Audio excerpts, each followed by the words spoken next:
നമ്മളെ നീതീകരിക്കുന്ന ഒരു വിശ്വാസി.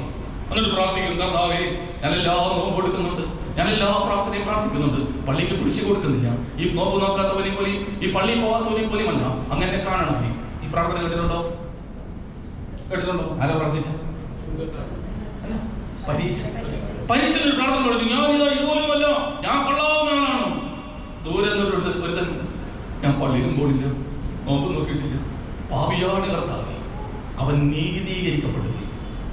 ചില പുളിമാവ് വിശ്വാസികൾ, നല്ലതാണ് ഇതൊക്കെ, ആരാധന വേണം, പ്രാർത്ഥന വേണം, നോമ്പ് വേണം, പക്ഷെ ഹൃദയം എങ്ങനെയായിരിക്കണം?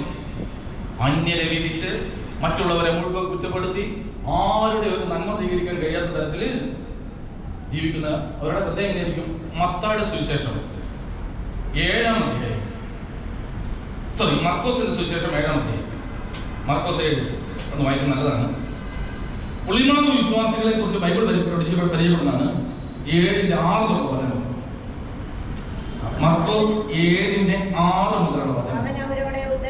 അവൻ അവരോട് ഉത്തരം പറഞ്ഞു, കപടഭക്തിക്കാരായ നിങ്ങളെ കുറിച്ച് യെശയ്യാവ് പ്രവചിച്ചത് ശരി. ഈ ജനം അതരം കൊണ്ട് എന്നെ ബഹുമാനിക്കുന്നു, എങ്കിലും അവരുടെ ഹൃദയം എന്നിൽ നിന്ന് ഒത്തിരി ദൂരെയാണ്. മാനുഷിക കൽപ്പനകളായ ഉപദേശങ്ങളെ അവർ മുന്നോട്ട് പറയുന്നു, അങ്ങനെ ചെയ്യണം, ഇങ്ങനെ ചെയ്യണം, ഇങ്ങനെ ചെയ്യണം. മാനുഷിക കൽപ്പനകൾ പറയുന്നു, ധർമ്മോപദേശങ്ങൾ പറയുന്നു. അടുത്തത് എന്ന് എഴുതിയിരിക്കുന്നത് പോലെ തന്നെ നിങ്ങൾ ദൈവകൽപ്പന വിട്ടുകളഞ്ഞ് വ്യർത്ഥമായി അവരെ ആരാധിക്കുന്നു, മനുഷ്യരുടെ കൽപ്പനകൾ പ്രമാണങ്ങളായി പഠിപ്പിക്കുന്നു, ദൈവത്തിന്റെ കൽപ്പന ഉപേക്ഷിച്ച് മനുഷ്യരുടെ പാരമ്പര്യം മുറുകെ പിടിക്കുന്നു. അവൻ തുടർന്നു, നിങ്ങളുടെ പാരമ്പര്യം പാലിക്കാൻ വേണ്ടി നിങ്ങൾ കൗശലപൂർവ്വം ദൈവകൽപ്പന പോലെ അവഗണിക്കുന്നു. ഇങ്ങനത്തെ ചില ആൾ. ഇപ്പോ പുസ്തകത്തിൽ 2 തരം പ്രമാണങ്ങളുണ്ട്. ധർമ്മോപദേശമുണ്ട്, പത്യോപദേശമുണ്ട്. ധർമ്മോപദേശം എന്ന് പറഞ്ഞാൽ ദൈവരാജ്യത്തിലേക്ക് എത്തിച്ചേരാനുള്ള ഈ ഭൗമിക ഭൂമിയിൽ കാണിക്കേണ്ട ചില ജീവിത ശൈലികൾ. പത്യോപദേശമുണ്ട്, ദൈവരാജ്യത്തിന്റെ മക്കൾ പാലിക്കേണ്ടത്. എന്താണെന്ന് മനസ്സിലായില്ലല്ലോ? എന്നെ മനസ്സിലാക്കി ഞാൻ പറയുന്നത്. ഉദാഹരണം, ഇപ്പോ കൊല ചെയ്യരുത്, വ്യഭിചാരം ചെയ്യരുത്, മാതാപിതാക്കന്മാരെ പരിപാലിക്കണം, ഇതൊക്കെ ധർമ്മോപദേശങ്ങളാണ്. ധർമ്മോപദേശം. പത്യോപദേശത്തിൽ പെടുന്ന അറിയുന്നത് ദൈവരാജ്യോപദേശം എന്നറിയുന്നത്. ഇപ്പൊ എവങ്കിലും വായിച്ചത്, ഞാൻ നിങ്ങൾക്ക് ഒരു പുതിയ കൽപ്പന തരുന്നു, നിങ്ങൾ തമ്മിൽ സ്നേഹിക്കണം. എന്നിട്ട് അടുത്ത കൽപ്പനയാണ്. സത്യത്തിൽ പ്രസംഗിക്കുന്ന എന്റെ തരം നിങ്ങൾ ചോദിക്കരുത്, ഇപ്പൊ പ്രസംഗിക്കാൻ നിർത്തേണ്ടി വരും. അച്ഛനിൽ ഇപ്പൊ പാലിക്കുന്നു ഇല്ല, അച്ഛനിൽ എന്നെ കൊണ്ട് എന്താണെന്നറിയ പറഞ്ഞത്, നിന്റെ ഒരു കണ്ണ് നിനക്ക് ഇടർച്ചയ്ക്ക് ഹേതുവാകുന്നെങ്കിൽ അത് കുത്തി പൊട്ടിച്ചു കളയുക. 2 കണ്ണുള്ളവനായി നരകത്തിൽ പ്രവേശിക്കുന്നതിനേക്കാൾ ഒറ്റ കണ്ണനായി സ്വർഗത്തിൽ പോകുന്നതാണ് നിനക്ക് നല്ലത്. ഇതാണ് പത്യോപദേശം. 2 കൈകളുള്ളവനായി നരകത്തിൽ പോകുന്നതിനേക്കാൾ നിന്റെ കൈ നിനക്ക് ഇടർച്ച വരുന്നെങ്കിൽ അതൊന്ന് വെട്ടിക്കളയുക. പറ്റൂ? ഇരിക്കൊണ്ടിട്ട് എന്തൊക്കെയോ പറ്റണവരുണ്ട്, പറ്റില്ല. ഞാൻ ഒരിക്കൽ പ്രാർത്ഥിച്ച് ഒരു ധ്യാനമൊക്കെ കൂടിയപ്പോ, കർത്താവേ എൻ്റെ കണ്ണിന് ഇച്ചിരി പ്രശ്നങ്ങളുണ്ട്, കണ്ണുകൊണ്ട് ഭയങ്കര മോഹങ്ങൾ, അത് വേണം ഇത് വേണം, അങ്ങനെയാണെങ്കിൽ കർത്താവെ എൻ്റെ കണ്ണിനൊന്ന് നിയന്ത്രിക്കണം. പിറ്റേ ദിവസം കണ്ണിൻ്റെ ഒരു വേദന. ഞാൻ പറഞ്ഞു, കർത്താവെ ഇത് ചുമ്മാ പറഞ്ഞില്ലേ, ഇത്രയും വേഗം ഇടപെടാൻ പാടുമോ? നമുക്ക് വലിയ ധൈര്യമുണ്ടോ? പ്രിയപ്പെട്ട സഹോദരങ്ങളെ, അല്ലേ, നിന്റെ ഉടുപ്പ് ചോദിക്കുന്നവന് പുറങ്കുപ്പായം കൂടെ കൊടുക്കണം. പറ്റുമോ? നമ്മുടെ ഉടുപ്പായം ചോദിക്കും. ഇപ്പൊ മൊബൈൽ ആരെങ്കിലും കട്ടുകൊണ്ട് പോകുമ്പോ, ചേട്ടാ പോലെ അല്ല ചാർജറിനോട് കൊണ്ടുപോകും, അങ്ങനെ പറയുമോ? മൊബൈലിന്റെ കവർ കൊണ്ടായി വരെ നമ്മൾ അവനെ കവറിലാക്കുന്നുണ്ട്. പ്രിയപ്പെട്ട സഹോദരങ്ങളെ, എങ്ങനെയാണ് ഈ കൽപ്പന പാലിക്കുക? ഇവരെ വിളിക്കുന്ന പേരാണ്, പുളിമാവ് വിശ്വാസികളെ വിളിക്കുന്ന പേരാണ് അമിത വിശ്വാസി. അപ്പൊ ആദ്യത്തേതാണ് അവിശ്വാസി. ആരാ ആദ്യത്തെ? അവിശ്വാസി. മനസ്സിലായില്ലേ? രണ്ടാമത്തെ പേരിപ്പിച്ചിട്ടുണ്ടല്ലോ, അമിത വിശ്വാസി. അവരെല്ലാവരും ഉപദേശിക്കും, അച്ഛനെ ഉപദേശിക്കും, അത്രാച്ചനെ ഉപദേശിക്കും, പള്ളിക്കാർ മുഴുവൻ ഉപദേശിക്കും, ഞാനാണ് കേമൻ. അവൻ ഉള്ളിൽ ഒട്ടും ഉണ്ടാവില്ല. അമിത ദൈവരാജ്യം. മൂന്നാമത്തെ, ഞാൻ പെട്ടെന്ന് പോകാം, മനസ്സിലാവണ്ടോ? നിങ്ങൾ പുള്ളിനെ അവിടെ ഇവിടെ കൊണ്ടുപോയിട്ട് കണ്ടാൽ ഭാഷ, വയനാടൻ ഭാഷ എത്തിയിട്ടുള്ളത്. മൂന്നാമത്തത് മത്തായിയുടെ സുവിശേഷം 16-ാം അധ്യായത്തിൽ അടുത്തതാണ്. യേശു ഇതറിഞ്ഞ്, ഞാനിങ്ങനെ വായിക്കാം, നാം അപ്പമൊന്നും എടുക്കാത്തത് കൊണ്ടായിരിക്കാം എന്നവർ പരസ്പരം പറഞ്ഞു. യേശു ഇതറിഞ്ഞ് അവരോട് ചോദിച്ചു, അല്പവിശ്വാസികളെ അപ്പമില്ലാത്തതിനെ കുറിച്ച് നിങ്ങൾ ഇങ്ങനെ പുറകുവെക്കുന്ന എന്തെങ്കിലും. അപ്പൊ മൂന്നാമത്തെ ടൈപ്പ് വിശ്വാസികൾ യേശു പരിചയപ്പെടുത്തി. ഇത് മുഴുവൻ യേശു പറഞ്ഞതാണ്. മൂന്നാമത്തെ ഏതാ? അല്പവിശ്വാസി. ആദ്യത്തെ ഏതാ? അവിശ്വാസി. രണ്ടാമത്തെ അമിത വിശ്വാസി. ഇതേതൊക്കെയെന്ന് മനസ്സിലായല്ലോ അല്ലേ? മൂന്നാമത്തത് എന്താ? അല്പവിശ്വാസി എന്ന് പറഞ്ഞാല്, അല്പവിശ്വാസി എന്ന് പറഞ്ഞാൽ എന്താണ്? നിങ്ങളുടെ മനസ്സിലുള്ളത് പറ അല്ലേ? ഇച്ചിരി വിശ്വാസം അല്ലേ? ഇച്ചിരി വിശ്വാസം ഉണ്ടെങ്കിൽ രക്ഷപ്പെടും. യേശു എന്താ പറയുക? കടുകുമണിയുള്ള വിശ്വാസം ഉണ്ടെങ്കിൽ അല്ലേ? അങ്ങനെയല്ലേ പറഞ്ഞു. പിന്നെ അല്പവിശ്വാസി എന്ന് പറഞ്ഞാൽ എന്താ പറയുക? അപ്പൊ അതല്ലേ, ഇച്ചിരി വിശ്വാസം അല്ല ഈ അല്പവിശ്വാസം. ഞാനും അങ്ങനെ വിചാരിച്ചില്ല. അല്പവിശ്വാസി എന്ന് പറഞ്ഞാൽ ഇച്ചിരി വിശ്വാസം. അല്പവിശ്വാസി എന്ന് പറഞ്ഞാൽ അതിന്റെ അർത്ഥം എന്താ അറിയുമോ? വിശ്വാസമൊക്കെ ഉണ്ട്, വിശ്വാസ ജീവിതമൊക്കെ ഉണ്ട്. പക്ഷേ നമ്മുടെ ഒരു കാര്യം വരുമ്പോൾ വിശ്വാസം നമുക്ക് തികയില്ല. ആ വിഷയം കൈകാര്യം ചെയ്യാനുള്ള വിശ്വാസം തികയില്ല. അതിന്റെ പേരാണ് അല്പവിശ്വാസം. വീട്ടിൽ ഒരാൾക്ക് കൊടുക്കാനുള്ള ചായ കൊടുക്കാനുള്ള പഞ്ചസാര കിട്ടും. അപ്പോഴാണ് 8 പേര് വീട്ടിലേക്ക് കയറുന്നത്. 8 പേർക്ക് പഞ്ചസാര വല്ല കാര്യമുണ്ടോ? അത് തികയില്ല. അത്രയ്ക്ക് ഉദാഹരണം പറയുന്നത് അറിയാവൂ. അല്പവിശ്വാസം. ജീവിതത്തിൽ ഒരു പ്രശ്നം മുമ്പോട്ട് വന്നു, ഈ പ്രശ്നത്തെ കൈകാര്യം ചെയ്യാനുള്ള വിശ്വാസമില്ല. അതിന് ബലമുണ്ട്. ഇത് വരുമ്പോഴത്തേക്ക് നമ്മളങ്ങ് തകർന്ന് തരിപ്പണമായി, അയ്യോ ഇനി എന്താ ചെയ്യും? ആദ്യം വ്യാധി പിടിച്ചാണ്. ദൈവം ഉണ്ടോ എന്ന് അറിയാൻ പറ്റില്ല, പ്രാർത്ഥിക്കുമെന്ന് അറിയാൻ പറ്റില്ല, ആകെ ടെൻഷൻ പിടിച്ച്. ഞാൻ എന്റെ കാര്യം പറയാം, നിങ്ങളുടെ കാര്യം. ഞാനൊരു അല്പവിശ്വാസി. ചിലതും മറ്റുള്ളവരെല്ലാം ഞാൻ ഉപദേശിക്കും. എന്റെ ജീവിതത്തിൽ വേദന വരുമ്പോൾ എനിക്ക് ആകപ്പാടെ വെപ്ര. ഇങ്ങനത്തെ ചില അവസരം ഉണ്ടാവില്ലേ? അല്പവിശ്വാസികൾക്ക് 3 പ്രത്യേകത കേട്ടോ. അല്പവിശ്വാസികൾക്ക് 3 പ്രത്യേകത. ഒന്ന് കേട്ടോളൂ, എന്റെ ഒപ്പം വന്നു. അവരുടെ മനസ്സിന് സംഭവിക്കുന്ന 3 കാര്യമാണ് ഈ പുസ്തകത്തിൽ ഞാൻ പറയുന്നത്. അല്പവിശ്വാസിക്ക് യേശു പഠിപ്പിച്ചതാണ്. അല്പവിശ്വാസിക്ക് സംഭവിക്കുന്ന ഒന്നാമത്തെ കാര്യം, ഒരിക്കൽ യേശു സ്ത്രീകന്മാരെയും കൂട്ടിക്കൊണ്ട് അക്കരെ ദേശത്തേക്ക് പോവുകയാണ്. കർത്താവ് അമരത്ത് തലവെച്ചുറങ്ങി. പെട്ടെന്ന് കൊടുങ്കാറ്റ് വന്നു, പടക ഇളകി മറിഞ്ഞു. അവരെല്ലാവരും കൂടെ നിലവിളിക്കാൻ പോയി. അവർ പറഞ്ഞു, കർത്താവേ എഴുന്നേൽക്ക്. അത് വാക്കെന്നറിയോ? ഞങ്ങളിതാ നശിക്കുന്നു, ഞങ്ങളിതാ നശിക്കുന്നു. യേശു ചാടി എഴുന്നേറ്റ്, അല്പവിശ്വാസികളെ നിങ്ങൾ സംശയിച്ചതെന്ത്? അല്പവിശ്വാസിക്ക് എന്തുണ്ടാവും? സംശയിച്ചുകൊണ്ടിരിക്കും. അല്പവിശ്വാസികളുടെ പ്രത്യേകതയാണ്, ഒരു വിഷയം വന്നു കഴിഞ്ഞാൽ ദൈവം എന്നെ ഇതിൽ സഹായിക്കും, അതുണ്ടാവില്ല. വിശ്വാസം കൂടാതെ ദൈവത്തെ പ്രസാദിപ്പിക്കാൻ കഴിയും. യാക്കോബിന്റെ ലേഖനം 1-ാം അധ്യായം 7-ാം തിരുവചനം, സംശയ മനസ്കനും എല്ലാ കാര്യങ്ങളിലും ചഞ്ചല പ്രകൃതിയുമായ ഒരുത്തന് കർത്താവിൽ നിന്ന് എന്തെങ്കിലും കിട്ടുമെന്ന് വിചാരിക്കരുത്. കിട്ടില്ല. ഒന്നോടെ, സംശയ മനസ്കനും എല്ലാ കാര്യങ്ങളിലും ചഞ്ചല പ്രകൃതനുമായ ഒരുത്തന് കർത്താവിൽ നിന്ന് എന്തെങ്കിലും കിട്ടുമെന്ന് വിശ്വസിക്കരുത്. കിട്ടില്ല. സംശയം, വിശ്വസിക്കാൻ പറ്റില്ല. പ്രശ്നവും പ്രയാസവും പ്രതിസന്ധി വന്നു കഴിഞ്ഞാൽ തീർന്നു. ഒരു വയറുവേദന വന്നു കഴിഞ്ഞാൽ തീർന്നില്ല, ക്യാൻസർ ആയിരിക്കും. പിന്നെ നമ്മളൊന്ന് തീരുമാനമാക്കി ആകപ്പാട് അസ്വസ്ഥയായി.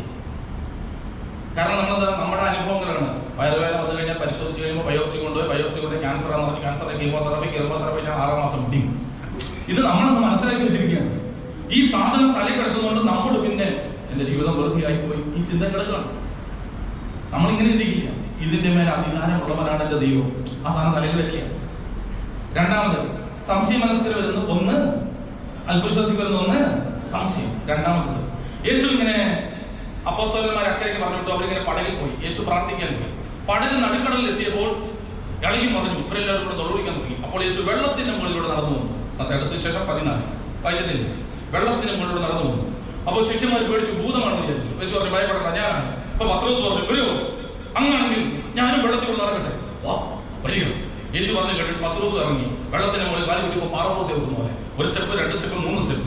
ഇപ്പൊ പത്രോസിന്റെ ഒരു ചിന്ത, ഇതിൽ കൂടെ നടക്കണേ, ബാക്കി 11 എവിടെ ഇരിക്കണേ? പേടിച്ചു വള്ളത്തിൽ. ഇയാൾ മാത്രം വെള്ളത്തിന്റെ മേൽ യേശുവിനെ പോലെ. നോക്കടാ എന്നെ നടപ്പ്. ഈ ഭാവം പറഞ്ഞിട്ട് ഇങ്ങോട്ട് തിരിഞ്ഞതാണ്. അങ്ങോട്ട് ഇത്രയും നേരം യേശുവിന്റെ മുഖത്തേക്ക് നോക്കിയത്. ശിഷ്യന്മാരെന്ന് കാണാൻ വേണ്ടി പുറകൊടുത്തിരി ഗമയിലൊന്ന് നോക്കിയപ്പോഴേക്കും ദൈവമോട് താഴോട്ട്. ആ പോണ പോക്കിൽ കുളിച്ച് വിളിച്ചു, അയ്യോ എന്നെ രക്ഷിക്കണമേ. ഉടനെ യേശു വിളിച്ചു, അല്പവിശ്വാസി. അടുത്തത്, നീ ഭയപ്പെട്ടതെന്ത്? അല്പവിശ്വാസി നീ. അപ്പൊ എന്ത് വരും? അല്പവിശ്വാസികൾക്ക് എന്ത് വരും? ഭയം. ജീവിതത്തിലെ പ്രയാസങ്ങളും പ്രതിസന്ധികളും വരുമ്പോൾ ഒരു കുടുംബജീവിതത്തിലേക്ക് പ്രവേശിച്ചു, എന്തെങ്കിലും ഒരു പ്രശ്നം വന്നു കഴിഞ്ഞാൽ, ഒരു രോഗം വന്നു, ഒരു ബിസിനസ്സിൽ ഒരു ബുദ്ധിമുട്ട് വന്നു, ജോലിയിൽ ഒരു പ്രയാസം വന്നു, ഭയം ആദ്യം കേടും. ഭയത്തിന്റെ അടിമത്തത്തിൽ കിടക്കും. എവിടെ നിന്നാണ് ഈ ഭയം വന്നത്? ഈ ഭൂമിയിൽ ദൈവം ഈ പ്രപഞ്ചം സൃഷ്ടിച്ചപ്പോൾ ഭയമില്ല. ഭയം എന്ന് പറയുന്ന സാധനം ഈ ഭൂമിയിലില്ല. അങ്ങനെ ഒരു വികാരമില്ല, സ്നേഹമാണ്. ആദം പാപം ചെയ്തു. പാപം ചെയ്തു കഴിഞ്ഞപ്പോഴും ദൈവം ഏദൻ തോട്ടത്തിലേക്ക് വന്നു. ആദം ഓടി വിളിച്ചു. ദൈവം ചോദിച്ചു, ആദം നീ എവിടെയാണ്? ഞാൻ മരത്തിന്റെ ചുവട്ടിലുണ്ട്. അതെന്താ അവിടെ പോയിരിക്കുന്നത്? എനിക്ക് ഭയമാണ്. പാപത്തിൽ നിന്നാണ് എന്തുണ്ടായത്? ഭയം. അതിന് കാരണം എന്താണ്? സ്നേഹം നഷ്ടപ്പെട്ടു. അപ്പൊ ഭയത്തിന്റെ ഓപ്പോസിറ്റ് എന്താണ്? നമ്മൾ പഠിച്ചിരിക്കുന്ന ഭയത്തിന്റെ ഓപ്പോസിറ്റ് എന്താണ്? നിർഭയം, ധൈര്യം അല്ലേ? അതുകൊണ്ടാണ് ഭയം വരുമ്പോൾ ധൈര്യം കിട്ടാൻ വേണ്ടി ചിലർ ഒന്നര കിട്ടുന്നത്. ഒരു ധൈര്യം കിട്ടാൻ വേണ്ടിയില്ലേ? സത്യത്തിൽ ഭയത്തിന്റെ ഓപ്പോസിറ്റ് നിർഭയമല്ല. 1 യോഹന്നാൻ 4:18 പൂർണ്ണമായ സ്നേഹം ഭയത്തെ ഇല്ലാതാക്കും. ചില കുട്ടികളെ പ്രാർത്ഥിക്കുന്നുണ്ട്. ഞങ്ങൾ ഇവിടെ ധ്യാനം തൂത്തുകുട്ടിയാണ്, അല്ലെങ്കിൽ വയനാട്ടിൽ ചെറിയ ധ്യാനങ്ങളുണ്ട്. അപ്പോൾ പല അനുഭവം ഞാൻ കണ്ടിട്ടുണ്ട്. ഈ കൊച്ചുങ്ങളെയൊക്കെ കോളേജ് പഠിക്കുന്ന പിള്ളേർ അല്ലെങ്കിൽ ഹോസ്റ്റലിൽ ചെറിയ പേടി വരും. പേടിയാണെന്ന് പറഞ്ഞ് അവരെ പേടിയാണ്, ഇവരെ പേടിയാണ്, പല ഭയമൊക്കെ വരും. അപ്പോൾ നമ്മൾ ചില അവിടെ സംസാരിച്ച് കഴിഞ്ഞിട്ട് അവരുടെ തലയിൽ വെച്ചുകൊണ്ട് പ്രാർത്ഥിക്കും. കർത്താവ് 1 യോഹന്നാൻ 4:18 പൂർണ്ണമായ സ്നേഹം ഭയത്തെ ബഹിഷ്കരിക്കുന്നു. യെശയ്യാ 41:18 ആ വചനമൊക്കെ വെച്ചൊന്ന് പ്രാർത്ഥിക്കും. അത്ഭുതകരമായി കണ്ടിട്ട് ഈ വചനം ചില കുഞ്ഞുങ്ങളെ പ്രവർത്തിച്ചവരോട് പറയും, ഭയം പോയി, ഭയം വിട്ടു. അതുകൊണ്ട് നിങ്ങളുടെ കുഞ്ഞുങ്ങളൊക്കെ പേടിച്ച് കരയാണെങ്കിൽ അച്ഛനെ കിട്ടിയില്ലെങ്കിലും വെപ്രാളത്തോടെ ഓടൊന്നും വേണ്ട. ആ വേദോത്സവത്തിൽ 1 യോഹന്നാൻ 4:18 കർത്താവ് ഈ വചനത്തിന്റെ ശക്തിയാൽ ഈ ഭയന്നിരിക്കുന്ന കുഞ്ഞിനെ ഒന്ന് സുഖപ്പെടുത്തണം. വീട്ടിൽ പോയി നോക്കി 1 യോഹന്നാൻ 4:18 ആ കൊച്ചിനെ സുഖപ്പെടുത്തുന്ന കാര്യമാണെങ്കിൽ എഴുതി വെച്ചേക്കാണ്. അച്ഛൻ്റെ അടുത്ത് വരെ പോകണല്ലോ. ഇത്ര നേരം പറഞ്ഞു ഒന്നും വരില്ല. എനിക്ക് മനസ്സിലായി. അപ്പോൾ ഇവിടെ സഹോദരങ്ങളെ എഴുതിക്കോ, മാറും. അതിന് തെറ്റട്ടെ എഴുതിക്കോ. 1 യോഹന്നാൻ 4:18 ഇവിടെ സഹോദരങ്ങളെ. അപ്പൊ എന്തുകൊണ്ട്? 1 സംശയം വരുവാൻ വിശ്വസിക്കും. 2 ഭയമാണ്. മൂന്നാമത്തത് കേട്ടോ, മൂന്നാമത്തത് അതാണ് ഇപ്പോൾ വായിച്ചത്. യേശു അവരോട് പറഞ്ഞു, പരീശന്മാരുടെയും സദൂക്യരുടെയും പുളിമാവിനെ സൂക്ഷിക്കണം. ഇപ്പൊ ഇവരെന്താ വിചാരിച്ചേ? അപ്പം എടുക്കാത്തത് കൊണ്ടാണ് ആള് ഞങ്ങളോട് ഇങ്ങനെ പറഞ്ഞത്. അതിന്റെ അർത്ഥം പറയുന്നത് മനസ്സിലാവില്ല, തെറ്റിദ്ധരിക്കും, തെറ്റിദ്ധാരണ കടന്നു വരും. ഇങ്ങനെ വന്നത് അതുകൊണ്ടാണോ, ഇങ്ങനെ വന്നത് ഇതുകൊണ്ടാണോ? ഒരിക്കലും ഒരു ചേച്ചി എൻ്റെ അടുത്ത് പറഞ്ഞു, എനിക്ക് അച്ഛാ കൊച്ചിന്റെ കാലിന് എന്തോ ഒരു അസ്വസ്ഥത. ഞാൻ ചെന്നതാ, എന്നാണെന്നറിയാൻ മേല കാലിന് ചെറിയ നീരൊക്കെ കാണുന്നു. ഞാൻ ഡോക്ടറെ കാണിച്ചില്ല. ഇല്ല. അതെന്താ? കഴിഞ്ഞ 3 വയസ്സുള്ളൂ. കഴിഞ്ഞ ആഴ്ച കൊച്ചു ചെരുപ്പിട്ട് വള്ളി കയറിയായിരുന്നു. 3 വയസ്സുള്ള കൊച്ചു ചെരുപ്പിട്ട് വള്ളി കയറിയത് കർത്താവ് അപ്പം തന്നെ കാല് പിടിച്ചിരിച്ചിട്ട് കൊച്ചിന്റെ കാല് നീര് വെച്ചിട്ട് ഈ അമ്മയുടെ തലയ്ക്കകത്തിരിക്കുന്ന ചിന്തയാണ്. അതാണോ ദൈവം? പുള്ളിക്കത്ത് പറയാ, കൊച്ചു ചെരുപ്പിട്ട് വള്ളി കയറി, അതുകൊണ്ട് വല്ലതും പറ്റിയാണോ? അച്ഛന്മാരൊന്ന് പ്രാർത്ഥിച്ചിട്ട് ആശുപത്രി കൊണ്ടുവന്നു. എവിടെയോ കളിച്ച് തിരിച്ചത് ഇതൊന്ന് ഇണക്ക് തിരിച്ചത് കണ്ടാണ്. അതിന് തലയ്ക്കകത്തൊരു സാധനം കയറി കിടക്കുകയാണ്. ഇതുകൊണ്ടായിരിക്കും അല്ലേ? പള്ളിയിൽ നിന്ന് നമ്മൾ എന്തെങ്കിലും ഒരു കാര്യം ചെയ്ത് തിരിച്ചു തട്ടി കൊണ്ട് കഴിഞ്ഞാൽ അതുകൊണ്ടായിരിക്കും. സത്യത്തിൽ അത് തട്ടി വീണതിന് കാരണം എന്താണ്? മര്യാദയ്ക്ക് നോക്കി കിടക്കുന്നത്, അല്ലെങ്കിൽ വേറെ എന്തെങ്കിലും കാര്യമായിരിക്കും. അത് നമ്മളപ്പോഴത്തേക്കും വേറൊരു സാധനം തലയ്ക്കകത്ത്. അല്പവിശ്വാസിയുടെ പ്രത്യേകതയാണ് തെറ്റിദ്ധരിക്കുക അല്ലേ? ചിലപ്പോൾ പള്ളിയിൽ നിന്ന് അച്ഛന്മാർ പ്രസംഗിക്കും. അച്ഛൻ ഇങ്ങനെ നല്ല വാദനൊക്കെ പ്രസംഗിച്ച് കഴിയുമ്പോൾ ചില ആളുകൾ നമുക്കിട്ട് കുത്തിയതാണോ തോന്നിയിട്ടില്ല? അങ്ങനെ അപ്പോൾ നിങ്ങളുടെ ഇരിക്കുന്ന സ്പെഷ്യലിസ്റ്റോട് ഇപ്പുറത്തിരുത്താലോ അല്ലേ? ഇയാൾ നമുക്കിട്ട് പറഞ്ഞാൽ മതി ഒരു സാധനം. പിന്നെ വേറെ ചിലർക്ക് പ്രത്യേകതയുണ്ട്. അവർക്കിട്ടാ കൊണ്ടെങ്കിൽ അവർ വേഗം അവനിട്ടാ പച്ചമറി പ്രസംഗം കൊള്ളായിരുന്നു. എന്നിട്ടോ കൊണ്ടില്ല. ഞാനെനിക്ക് മാറി, എനിക്കിട്ട് കൊണ്ടില്ല. അപ്പുറത്ത് വേണ്ടി പൊതുവാടെ കൊണ്ടോട്ടെ. പ്രിയപ്പെട്ട സഹോദരങ്ങളെ, അല്പവിശ്വാസം എന്തൊക്കെയാണ്? അവർക്ക് ഭയമുണ്ടാകും, അവർക്ക് സംശയമുണ്ടാകും, അവർക്ക് തെറ്റിദ്ധാരണ ഉണ്ടാകും. പക്ഷെ കേട്ടോളണം. അല്പവിശ്വാസിക്ക് ഒരു പ്രത്യാശയുണ്ട്. അവന്റെ വിശ്വാസം പ്രാർത്ഥിച്ചാൽ വർദ്ധിക്കും. യേശു വിളിച്ച ഈ അല്പവിശ്വാസികളെല്ലാം വിശ്വാസ വീരന്മാരെ. ഞാനും നിങ്ങളൊരു അല്പവിശ്വാസിയാണെങ്കിൽ അത് നമ്മുടെ ജീവിത സാഹചര്യത്തിൽ വന്നതാണ്. അത് വർദ്ധിക്കും. എങ്ങനെ വർദ്ധിക്കുക? വർദ്ധിക്കണമെങ്കിൽ വിശ്വാസം വർദ്ധിക്കുന്ന ചില കാര്യമുണ്ട്. ലൂക്കോസ് 17 ശിഷ്യന്മാർ യേശുവിനോട് പറഞ്ഞു, ഗുരു ഞങ്ങളുടെ വിശ്വാസം വർദ്ധിപ്പിച്ചു തരണമേ. മാർക്കോസ് 9:24 അവസ്മാനം പിടിച്ച് കൊച്ചിന്റെ അപ്പൻ യേശുവിന്റെ അടുത്ത് വന്ന് പറഞ്ഞു, കർത്താവേ എന്റെ വിശ്വാസം വർദ്ധിപ്പിച്ച് എന്നെ സഹായിക്കണമേ. അടുത്തത് ലൂക്കോസ് 22 വായിക്കുകയാണ്. യേശു പറഞ്ഞു, പത്രോസിനെയും ശിഷ്യന്മാരെ വിളിച്ച് നിർത്തി പറഞ്ഞു, ശിമയോൻ അടുത്ത് കേൾക്കണം, ശിമയോൻ സാത്താൻ ഗോതമ്പ് പാറ്റുന്നത് പോലെ നിങ്ങളെ പാറ്റാൻ ഉദ്യമിപ്പിച്ചു. സാത്താൻ ഗോതമ്പ് പോലെ നിങ്ങളെ പാറ്റാൻ ഉദ്യമിച്ചു. അടുത്ത വാക്ക് ആരെയാ? ശിമയോൻ സാത്താൻ ഗോതമ്പ് പോലെ നിങ്ങളെ പാറ്റാൻ ഉദ്യമിച്ചു. ആരെ? നിങ്ങളെ. ആരെ? പ്ലൂരൽ നിങ്ങളെ. ഞാൻ നിന്റെ വിശ്വാസം നഷ്ടപ്പെട്ടു പോകാതെ, സിംഗുലർ, നിന്റെ വിശ്വാസം നഷ്ടപ്പെട്ടു പോകാതിരിക്കാൻ ഞാൻ പ്രാർത്ഥിച്ചു. നീ തിരിച്ചു വന്ന് സഹോദരന്മാരെ ബലപ്പെടുത്തണം. ഇപ്പൊ സാത്താൻ പാറ്റിയാലും കുഴപ്പമില്ല, എന്ത് പോകാതിരുന്നാൽ മതി? പറ. ജീവിതത്തിൽ സാത്താൻ ചിലപ്പോൾ പാറ്റം ദൈവം ഇട്ട് കൊടുക്കും. വിശ്വാസം നഷ്ടപ്പെടാതിരുന്നാൽ രക്ഷപ്പെടും. ഇപ്പൊ ഇതിനകത്ത് പ്രാർത്ഥിക്കുന്ന ആരെങ്കിലും തലയിൽ ഇങ്ങനെ ചിന്തിക്കും, അങ്ങനെയാണെങ്കിൽ അച്ഛാ ശിമയോന് വേണ്ടി അവന്റെ വിശ്വാസം നഷ്ടപ്പെടാതിരിക്കാൻ ഈ കർത്താവ് പ്രാർത്ഥിച്ചു. ശിമയോൻ തള്ളി പറഞ്ഞു, തിരിച്ചു വന്നു. യേശു എന്നാ യൂദായ്ക്ക് വേണ്ടി പ്രാർത്ഥിക്കാനേ? അങ്ങനെ ചോദ്യം നിങ്ങൾ ആരുടെ തലയിൽ വന്നു? ഞങ്ങൾ അങ്ങനെ ചോദ്യമൊന്നുമില്ല, അച്ഛൻ തന്നെ ചോദിക്കുക. അങ്ങനെ ഒരു ചോദ്യം, അത് യൂദായ്ക്ക് വേണ്ടി പ്രാർത്ഥിക്കാനോ? അതിന്റെ ഉത്തരം ലിബിനസും പറഞ്ഞു. അച്ഛനൊരു പണി കേട്ടെ. പ്രിയപ്പെട്ട സഹോദരങ്ങളെ, അത് വേറൊരു വിഷയം ഞാൻ പറയാറുണ്ട്. ഒരു കാര്യം അതിനുണ്ട്, അത് നിങ്ങൾ മനസ്സിലിരുന്ന് ധ്യാനിക്കണം. ഇനി അതിന് ഉത്തരം കിട്ടണം ആഗ്രഹം ഉണ്ടെങ്കിൽ അടുത്തോളം എന്നെ കൺവെൻഷൻ കൊടുക്കണം. അപ്പൊ മൂന്നാമത് പറഞ്ഞതാണ് അല്പവിശ്വാസി. അതെങ്ങനെ വലുതാകുന്നത് കേട്ടോളണം. ഇപ്പൊ ഇതിനകത്ത് ഒരു ഗ്ലാസ് വെള്ളം, ഒറ്റ ഗ്ലാസ് വെള്ളം, ഈ ഒരു ഗ്ലാസ് വെള്ളത്തിനകത്തേക്ക് ഒരു കൈ ഉപ്പിട്ടെന്ന് വിചാരിക്കും, ഈ വെള്ളം കുടിക്കാൻ പറ്റും? ഒരു കൈ, ഭയങ്കര ബിറ്റർനെസ് അല്ലേ? ഒരു കയ്യിൽ വെള്ളത്തിനകത്ത് ഉപ്പ് കലക്കി കഴിഞ്ഞാൽ നമുക്ക് കുടിക്കാൻ പറ്റില്ല എന്നാ നമ്മൾ വിചാരിക്കുക. 1000 ലിറ്റർ വെള്ളമായിട്ട് നമ്മൾ വർദ്ധിച്ചെന്ന് വിചാരിക്കുക, ആ ഉപ്പൊരു വിഷയമാവും. അതിൻ്റെ അർത്ഥം എന്താ? വലുതാകണം. ഏത്? ഹൃദയം വലുതാകണം. ഹൃദയ വലുപ്പമുണ്ടായാൽ ഈ ബിറ്റർനെസ് നമുക്ക് ഫീൽ ചെയ്യും. അതെങ്ങനെ വലുതാകും? 77-ാം സങ്കീർത്തനം വായിക്കുമ്പോൾ അറിയാം. ദാവീദ് ദൈവത്തോട് പ്രാർത്ഥിച്ചു, എന്റെ ദൈവമേ, ഞാൻ പ്രാർത്ഥിച്ച് ജീവിച്ചതും ഞാൻ ദൈവത്തെ മഹത്വപ്പെടുത്തിയതെല്ലാം വെറുതെയായി. നീ എന്നെ മറന്നല്ലേ? ദൈവം അത്യുന്നതന്റെ ശക്തി പ്രകടമാകാത്തതാണ് എന്റെ സങ്കടത്തിന്റെ കാരണമെന്ന് ഞാൻ പറഞ്ഞു. 77:10 സങ്കീർത്തനം 77:10. ഉടനെ ദാവീദ് പറയുകയാണ്, അല്ല, എന്റെ ദൈവം എനിക്ക് ചെയ്ത അത്ഭുതങ്ങളെ ഞാൻ ഓർക്കും. ദൈവം എന്റെ ജീവിതത്തിൽ ഇടപെട്ടത് ഞാൻ ഓർക്കും. സർവശക്തന്റെ ശക്തിയെ ഞാൻ ഓർക്കും. കണ്ടോ? ഇന്നലകളിൽ ദൈവം ചെയ്തത് ഓർക്കും. ഇനിയിപ്പോ വായിച്ചത് ശ്രദ്ധിക്കുക. യേശു അവരോട് പറഞ്ഞു, അല്പവിശ്വാസികളെ, അപ്പമില്ലാത്തതിനെ കുറിച്ചാണ് ഞാൻ പറഞ്ഞതെന്ന് നിങ്ങൾ എന്തുകൊണ്ട് തെറ്റിദ്ധരിച്ചു? പരീശന്മാരുടെയും സദൂക്യന്മാരുടെയും പ്രബോധനമാകുന്ന പുളിമാവിനെ കുറിച്ചാണ് അവൻ പറഞ്ഞതെന്ന് അപ്പോൾ അവർക്ക് മനസ്സിലായി. അപ്പോൾ നിങ്ങൾ ശ്രദ്ധിച്ചിരുന്നു, ശ്രദ്ധിച്ച് 10:16 യേശുവരോട് പരീശന്മാരുടെയും സദൂക്യന്മാരുടെയും പുളിമാവിനെ സൂക്ഷിക്കുക. ഉടനെ ശിഷ്യന്മാർ പറഞ്ഞു, അപ്പം എടുക്കാത്തതുകൊണ്ടായിരിക്കും ഇങ്ങനെ നമ്മളെ കളിയാക്കിയത്. ഉടനെ യേശു അവരോട് ഒരു കാര്യം പറഞ്ഞു. യേശു അവരുടെ നേരെ നോക്കിയിട്ട് പറഞ്ഞു, എന്തുകൊണ്ടാണ് നിങ്ങൾ അങ്ങനെ ചിന്തിച്ചത്? 5 അപ്പം കൊണ്ട് 5000 പേരെ തൃപ്തിപ്പെടുത്തിയത് നിങ്ങൾ ഓർക്കുന്നില്ലേ?